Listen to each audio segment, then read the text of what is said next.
Welcome back, everybody, to another episode of Explain This. I'm with the star of the show, Robin Riddle. Robin, how's it going? Doing great. How about you? I am doing wonderful today, and part of that is because you're throwing out a topic that it's like one of those words, I hear it all the time, Yeah. but I have no clue what it is. And I can act like I know what it is, Yeah. but I don't. And you might know this already, guys. It's leaky gut syndrome, and we talk about it a lot in integrative medicine. We do. But I, for one, have no idea what it means. So well, that's what I'm here for. Let's start from the beginning. Well, so I like what you said. We talk about it a lot in integrative medicine. This is one of those diagnoses that depending on who you're talking to, they're going to tell you that it's not a real thing, which still drives me insane because it's a real thing. There's tons of science behind it, but you go to some GI doctors and they're going to tell you, yeah, that's not real. And that's why patients end up coming to me to get fixed because the GI tells them it's not a real thing. So anyways, leaky gut syndrome, also known as increased intestinal permeability. It's a condition when the lining of the intestines becomes damaged for some reason, and I'll get into different reasons that can happen. But that allows undigested food particles, toxic waste, and bacteria to leak through the intestinal lining and out into the bloodstream. It's most commonly diagnosed using a test called zonulin, which is something that's on our GI map, and we have videos on that. Yep. So the cells lining the intestines are supposed to be nice and tight and close to each other, and with leaky gut, those cells just get damaged, they shrink, and they open up these tiny little holes in the intestines. So those foreign substances get into the bloodstream and they can cause all kinds of havoc. So they can cause a autoimmune response. Oftentimes I see leaky gut as a driver behind autoimmune issues.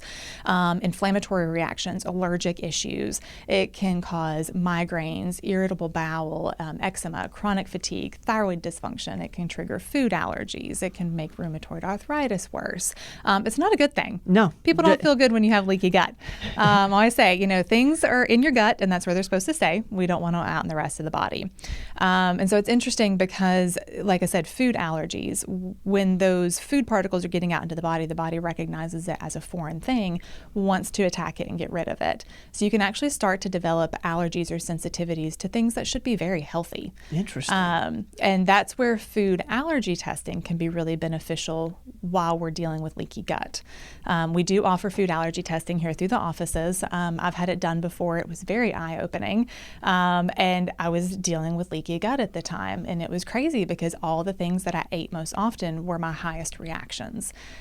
So having that allergy testing is also very beneficial in helping us to treat leaky gut, which I'll get to. This is a naive question, but you said you took the allergy test. Mm-hmm.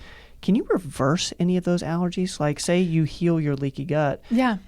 Will all of a sudden you not be as allergic to certain types of foods? Yes, because the reason that we're having those allergies and sensitivities is because it's getting out into the bloodstream and the body doesn't want it there. Oh, so when we heal the leaky gut and close all those little micro holes back up, then we can eat food and it actually stays where it's supposed to be. Got it. Okay. So a lot of those reactions, I tell people, it's not a forever thing that you have to get out of the diet. Most of the stuff you're able to work back into the diet. Oh, nice. It just takes time. Super uplifting. Cool. We just got to heal. Yeah. We have improper digestion with leaky gut. So a lot of times I see like gas, bloating, constipation, diarrhea, all kinds of things that can happen. Yeah. We don't absorb nutrients the way that we should. That can lead to hormonal imbalances, a weak immune system. So it's just a cascade of things that happen. That's an interesting thing you said about the nutrients, because I think when I think of leaky gut, I think of, gas, bloating, all those, digestive symptoms. Yeah. I don't think about the not absorbing nutrients as well as I should. Yeah. You're not breaking foods down the way that you're supposed to. You're not absorbing things the way you're supposed to. Yeah, it's interesting. Yeah. So I'll go through symptoms again. I've already said some of these. Yep. Chronic diarrhea, chronic constipation, gas, bloating, the nutritional deficiencies, compromised immune system, headaches, migraines, brain fog, just kind of feeling like you're walking around in a cloud, memory loss, excessive fatigue, especially after meals. If you eat something and then you're just crashing and burning, it can be due to something like this. like I said, can cause food sensitivities, skin rashes. Whatever's going on in your stomach is out on your skin. So when your skin's not happy, it's because the intestines and stomach are not happy. So acne, eczema, rosacea, psoriasis, things like that can all be driven by the gut. Interesting. Yeah. Yeah.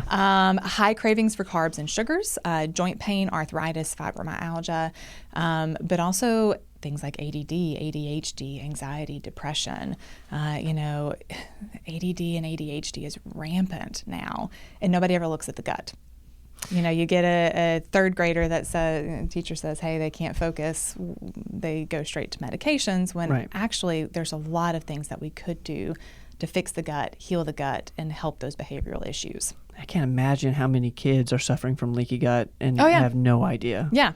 And so reasons why, what causes leaky gut, chemicals in our food is a huge thing. Okay. So I've talked a lot about that before, eating organic as much as possible, avoiding processed food as much as possible. What do all kids love? Sugar and carbs. Mm-hmm. They want the goldfish and they want the cookies and they want all the things that taste really good but have a lot of chemicals in them. Mm-hmm. And so I personally feel that's one reason that we've got influx in gut issues in kids and then in behavioral issues in kids because of what we're eating. Yeah.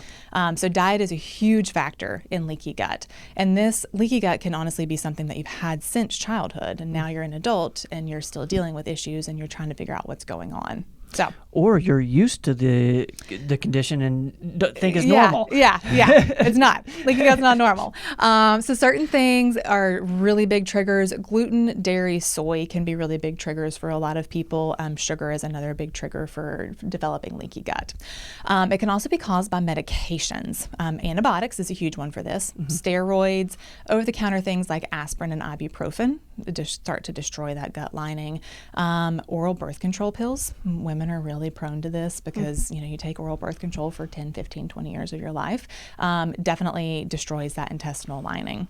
So starts irritation. That irritation leads to inflammation, which then leads to the increased intestinal permeability. Chronic stress, too much alcohol use, and then gut imbalances in the bacteria. This is where the GI map, again, becomes super helpful because if we need to fix it, we need to know what caused it. A lot of times there is some imbalance in bacteria there. There's some level of infection going on that's attacking that intestinal lining and leading to leaky gut. So would you do that before addressing like elimination diets or what would you do first? I like to do it all together, honestly. Okay. But probably the most helpful piece of everything, if I could tell people one test to do, it would be to do the GI map. Which has zonulin. Has the zonulin level, so it's going to tell me for sure that it's leaky gut, although usually I can diagnose it based on symptoms, but it's going to tell us for sure. But it's going to tell us what bacteria we've got that's causing any issues.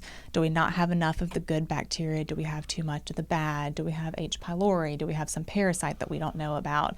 And it's going to look at other intestinal health markers as well. That's going to be really beneficial. Calprotectin levels, which is looking at inflammation, looks at the immune system of the gut, lets me know how much we need to support it in order to fix this. So if I could do just one test, it would be the GI map. Yep. If we're looking to get really comprehensive and really in depth on this, it's going to be a GI map and food sensitivities. The test. The food sensitivities test. Yeah, okay. That blood draw. Okay. It looks at the 88 most commonly reactive foods and then will also tell you cross reactions. So in healing leaky gut, we want to take away the foods that are causing the biggest reactions. Okay. When I was dealing with this, chicken was one of my top things. I eat chicken and rice like every day for at least one meal. But chicken was a huge one for me. And I'm like, okay, well, I would have never eliminated chicken from my diet because I didn't really feel bad when I ate it, but obviously it was a driver behind what was going on. So that was not permanent for you? That was not permanent. Okay. I love chicken. That's never going to be permanent. But there were some things that were permanent for me that I just decided were best to keep away, gluten and dairy being two of them. Yeah. They did come up on my test. They're known allergens. I just did those forever. Yeah. Yeah. So That's the different kinds of things that can cause leaky gut. Then we need to know, how do we heal it? Because we can. It's not something that you have to live with. It's not something that's there forever. The key to healing leaky gut is changing the diet, eliminating the foods that your body is seeing as toxic, getting rid of the bad bacteria that are causing the issues, and then adding in good things that are going to help with healing. Okay. So we call it the 4 R's of healing. 1 is to remove foods and factors that damage the gut. 2 is replace them with healing foods and any enzymes that the body is lacking. 3 is to repopulate the gut through good bacteria and probiotics. And then 4 is to repair the gut using different supplements. So, okay. So are we on the supplement part? It seems like we're through, with the healing process, we're through the removal of food. Yeah. Okay, so we haven't addressed the supplements, I don't think. Supplements, yeah. Okay. So there's a lot of different supplements that can help with this. I usually give people a list and help pick 3 or 4 different ones. I don't want to overwhelm with it because there's a lot of things that can be beneficial. Collagen is one supplement that's really great. L-glutamine is another one that really has been shown to help heal the lining. Digestive enzymes, this is going to help you break down your food better, get more nutrients out of the food that you're eating. Probiotics, of course, are a critical one. Everybody needs to be on a good probiotic. Fish oil, vitamin A, vitamin D are all really beneficial ones. Fiber, immunoglobulins. This is not necessary for all people, and this is where the GI map is really beneficial. Immunoglobulins are helping to support the immune system of the gut. If your immune system's not compromised, we don't need the immunoglobulins there to support it. Okay. Okay. Aloe, drinking aloe vera is really beneficial, very calming. So if we have a lot of inflammation, that's a great one to do. Marshmallow root is a really good one. Quercetin, some people like doing apple cider vinegar. Vitamin C. But my top one that I use for every leaky gut patient is a peptide called BPC-157. We have a video on this, refer back to that. But BPC-157 is a peptide that was originally isolated in the gastric juices. So it's something that's naturally created in the body. But with leaky gut, we don't have enough of it. So they've isolated it, created it in a lab, and now we can take it in pill form. It's in pill form? It's pill form, yep. Okay. The video BPC talks about there's 2 different ways to do it, but pill form is what's needed for gut healing. Got it. Okay. And so through studies, BPC has been shown to go in and heal the lining of the intestines. And I have had people to tell me 1 to 2 doses into this, and they feel different.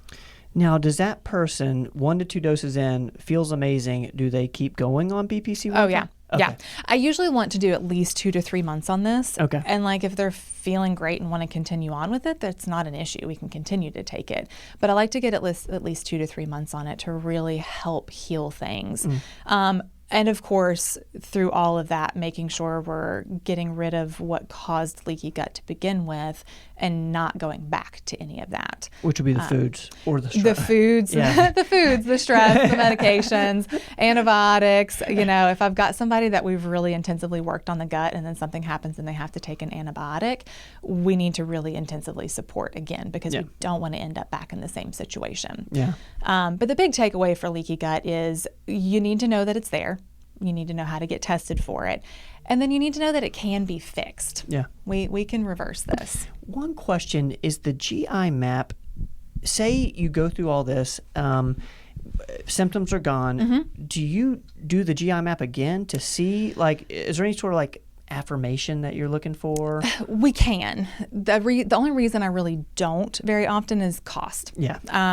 Most people, once they're feeling better, are not super motivated to pay for that test again. Got it. I like to wait at least 6 months if we are going to repeat it. I do have some people that choose to, that want to. They want to see that everything's gone. But if you're feeling better, all symptoms are gone. I don't make people repeat Got it. Makes total sense. Yeah. Well, guys, I understand leaky gut syndrome better. I know you do too, and that's because Robin explained it for us today. I appreciate that. Absolutely. Guys, you name it, we explain it. Today's topic has been leaky gut syndrome. Refer down to the description below to learn more about the GI map if you want to see Robin explain that test that we talked a little bit about today. But until then, we'll see you guys next time. Don't go away.